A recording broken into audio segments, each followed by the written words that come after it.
Lisa, and if you're coming in, say hello, tell us where you're from, tell us what you're up to today, as this is the midweek show. I wanted to just get one in before I go off to record one of my podcasts and one of the fabulous interviews that we do. In case you don't know about those, get yourself over to iTunes and find Dov Baron's Leadership and Loyalty Show. Fantastic interviews on there. I really highly recommend that you watch it. You're going to get a lot out of that. All right, I'm going to jump right into this. I just met with a gentleman who is a very successful actor, has been so for many, many years, who lives in Vancouver, is based in Vancouver, but has done work in the United States. He's represented in 5 different cities. We're having this great conversation about the great work that he does and how far he's come, and etc. And he was a client of mine for many years, up until about 6 years ago, and just the way life went, he got involved in some other things and did some other stuff, and we kind of lost touch a little bit, sort of stayed in touch on the edges. Anyway, we reconnected, which was really wonderful, through, of course, Facebook, and then we started to connect again, and then we just got to meet and hang out and have a coffee, and got to see his new studio where he's working out of, doing amazing work. And so we were talking about life and talking about the work that we had done together, and he was incredibly gracious and generous in speaking about the impact that the work that we had done together had had on his life. And he was saying that he believed that he wouldn't be right where he is in his life right now without the work that we had done, which was pretty transformational. It's transformational leadership, and that's really what we do, bringing people back to their heart and soul of who they are, and so that was what we had focused on. So we're having this great conversation about his success and where he's at, and we're having a conversation about what makes people happy, what makes people unhappy, what makes people fulfilled, because those are different. That's different than happy. And what makes people wealthy, which is different than rich. We're sort of having this conversation about what really matters in life. And, I was saying to him that there are, you're gonna get out there in the world and people are gonna tell you it's this and it's that, and you need to do this and you need to do that. But, in my experience, there are 3 very specific things you will need to live a happy and deeply fulfilling life. And I'm sure that is what you want. You want to live a happy and fulfilled life, I would guess. So what does it really take? Does it take $1 million? I don't know that it does. Is it nice? Do you want it? Of course. But as well as I do, if you've traveled at all, if you've been out in the world, then you've likely met people who are unbelievably poor, who may be far happier than many of the people that you know who are making 100, 200,000 a year, $1 million a year, 10 million a year, whatever it might be. So clearly money is not what will really bring you deep happiness and fulfillment. Can it help? Absolutely. Do I recommend that you have it? Absolutely. But it's not the be-all and end-all. And so, that's the first sort of assumption we have in the first world, is that that's what's going to really make you happy. And invariably we know that is a flawed concept, to say the least. It's not really going to get you to where you want to go. So what is it? Is it youth? Well, I think it was Oscar Wilde, maybe I'm wrong, who said that youth is wasted on the young. As we live in a society, I can remember being a kid and wishing, like being 13 or so years old and wishing I was 18, wishing to be a little bit older that would allow me to do certain things that I wasn't allowed to do because of my age. But then there comes a point, I don't know where that point is, but there's a flip, and you go from wanting to be older to wanting to be younger than your own age. There's that shift. So, is it age? And many people who are older are saying, yeah, if I knew today if I knew then what I know today, I'd love to be younger. But is that the recipe for success, for living a happy and fulfilled life? And again, I would doubt that that is it. Would it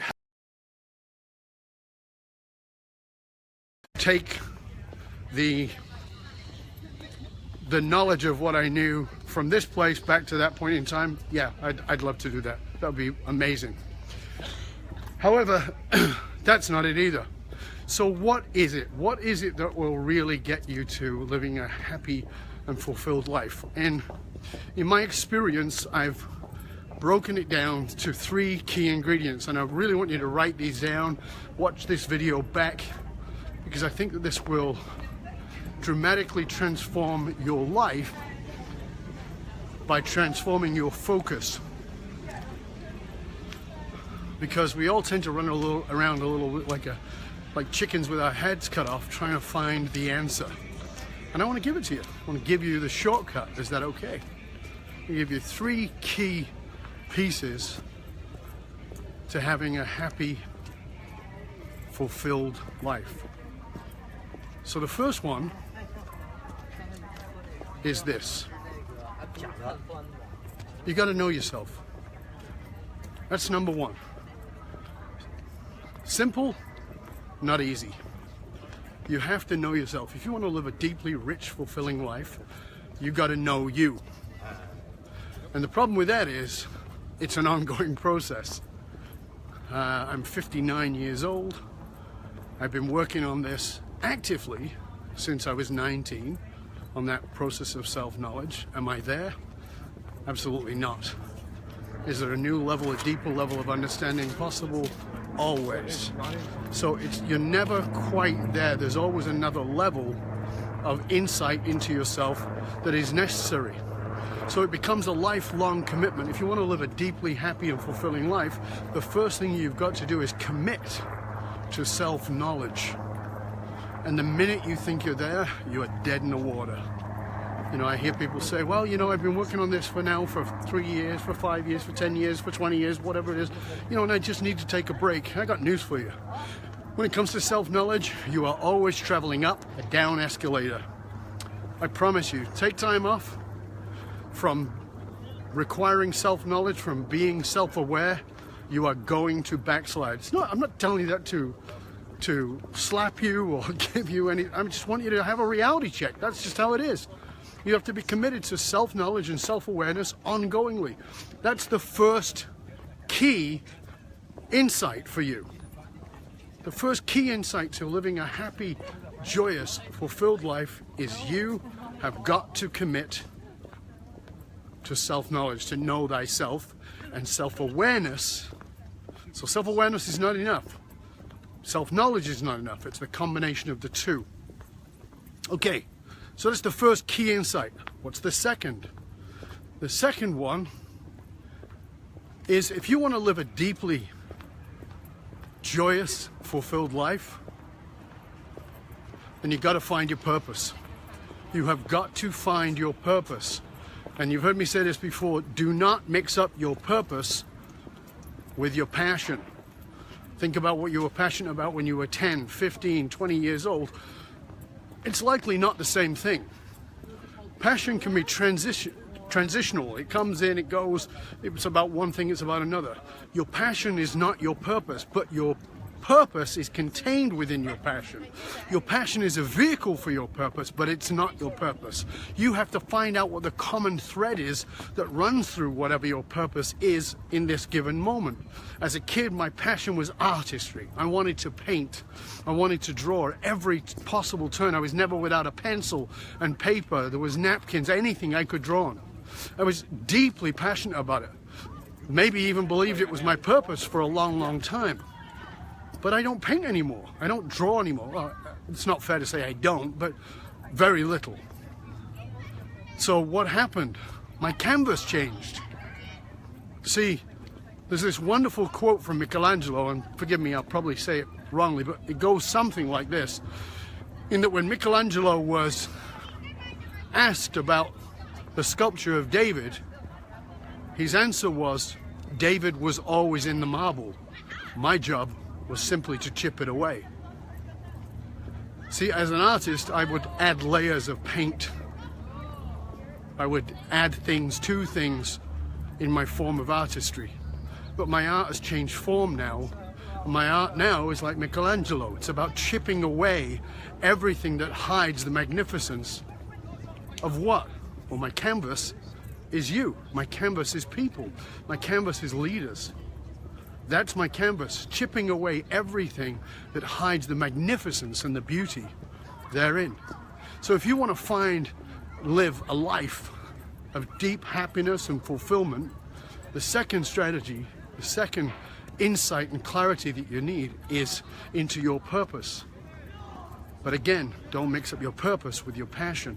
So you've got to find your purpose. That's number 2. The third one, if you want to live a happy, joyous life, you could have a great purpose.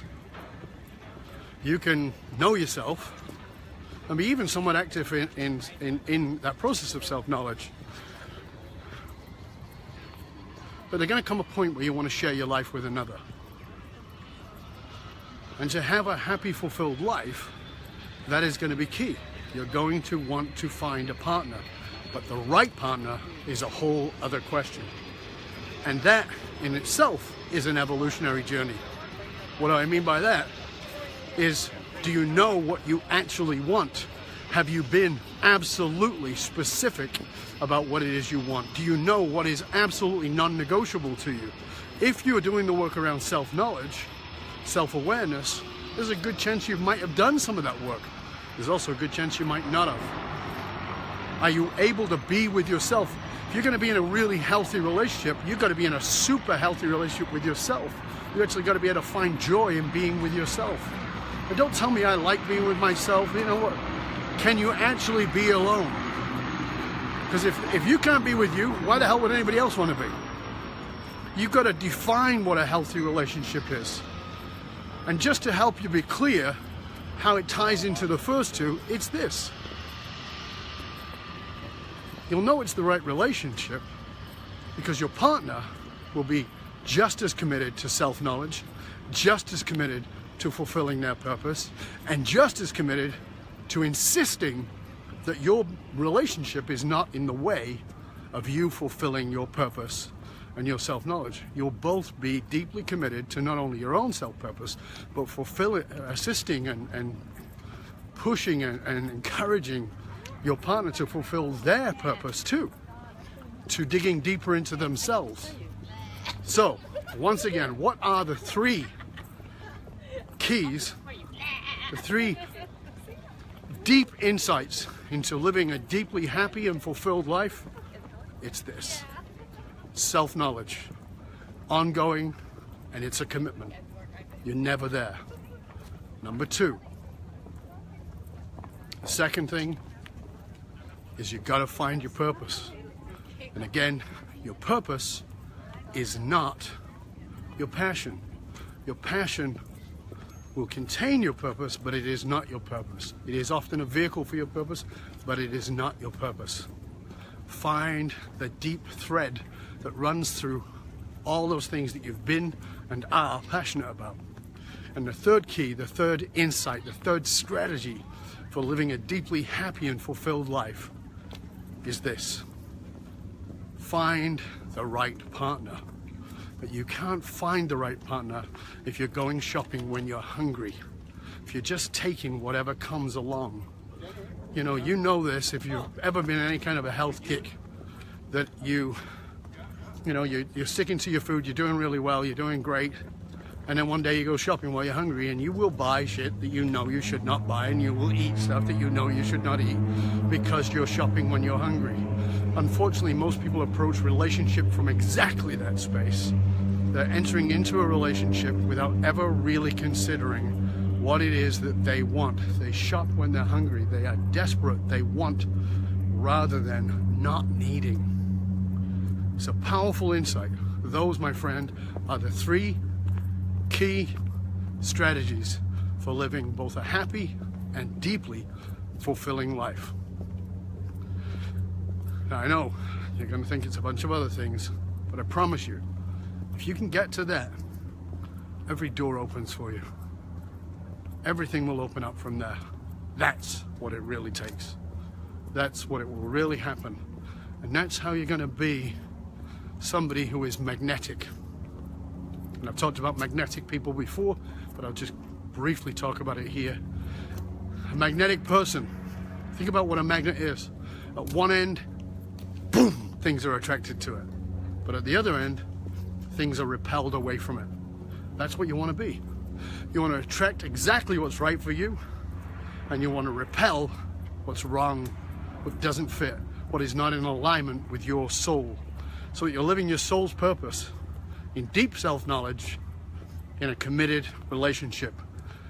Now here's the trick, and the fall down is that most people go looking for a partner thinking that that's going to help them to find themselves, which it won't. It'll actually pull you away from that, and they'll lose track, lose focus on their purpose.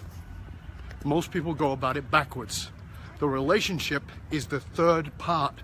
It is not the first part, it is the third part. So work on yourself, make a commitment to do so, to get deep insight, self-knowledge, self-awareness. Go from there, and as that's in process, so it's not the next, it's not step 2 without the exclusive, without step 1, they're not exclusive to each other. Find your purpose, know yourself, and then truly, then you are ready to look at what it takes to have the kind of quality of relationship that you want. If you've never done a non-negotiable list for a relationship, you don't know yourself well enough yet, and you're probably off course with your purpose. So that's it. This is Dov Baron, fullmontyleadership.com, giving you 3 keys, 3 insights into living a deeply happy and fulfilling life. Till next time, stay curious, my friend. Stay curious about what you have deep inside you and how you can tap into that, and whether you're going to really commit to those 3 key insights that will bring you deep joy and deep happiness and deep fulfillment. Till next time, this is Dov Baron, and I am out.